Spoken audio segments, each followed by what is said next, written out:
పవనపుత్రుడు ఇంకా భూమి మీద నివసిస్తున్నాడా? తన భక్తులకి ఊహించని రూపాల్లో దర్శనమిస్తూ దైవం మీద నమ్మకాన్ని పెంచుతున్నాడా? ఈ విశ్వం ఉన్నంత వరకు రామాయణం గురించి మాట్లాడుకుంటారు అంటారు. అలాగే రామాయణం గురించి జనాలు మాట్లాడుకుంటున్నంత వరకు హనుమంతుడు ఉంటాడంటారు. మనం ఇంకా రామాయణం గురించి మాట్లాడుకుంటూనే ఉన్నాం. మరి హనుమంతుడు ఇంకా భూమి మీద ఉన్నట్టేనా? ఉంటే మన కళ్ళకి ఎందుకు కనబడటం లేదు? అసలు ఉన్నాడా లేదా? ఈ సాక్ష్యాలు చూస్తుంటే ఉన్నాడనే అనిపిస్తోంది. హనుమంతుడికి ఉన్న మరో పేరు చిరంజీవి. అంటే అర్థం ఎప్పటికీ జీవించి ఉండేవాడు. అక్కడే మనకు అర్థమవ్వాలి. హనుమంతుడు ఎప్పటికీ ఇక్కడే ఉంటాడని. రామాయణం పూర్తవగానే రాముడు, సీత అంతా భూమిని విడిచి వెళ్లిపోయారు. కాని హనుమంతుడు భూమిని విడిచినట్టుగా ఎక్కడా వ్రాసిలేదు. హనుమంతుడు సత్యయుగంలో రుద్రుడి రూపంలో ఉండేవాడు. అంటే హనుమంతుడు త్రేతాయుగానికి ముందు నుంచే మన పురాణాలకి తెలుసు. త్రేతాయుగంలో రుద్రుడు హనుమంతుడిగా జన్మించి అదే రూపంలో చిరంజీవిగా ఉంటాడని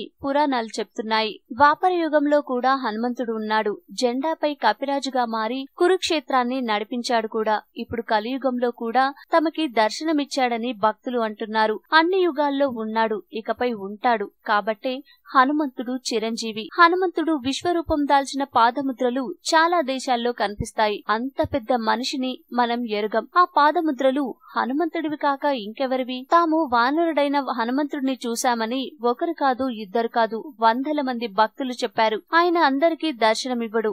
ఎవరో ఉంటారు అదృష్టవంతులు. హనుమంతుడి గుడిల దగ్గర కోతులుంటాయి. వీటి వెనుక ఏం సైన్స్ ఉంటుంది? ఉదాహరణకు కొండగట్టునే తీసుకోండి. వేల కొద్ది కోతులని అక్కడికి ఎవరు రప్పించారు? అవి అక్కడే హనుమంతుడిని ఆరాధిస్తూనే ఉంటున్నాయి.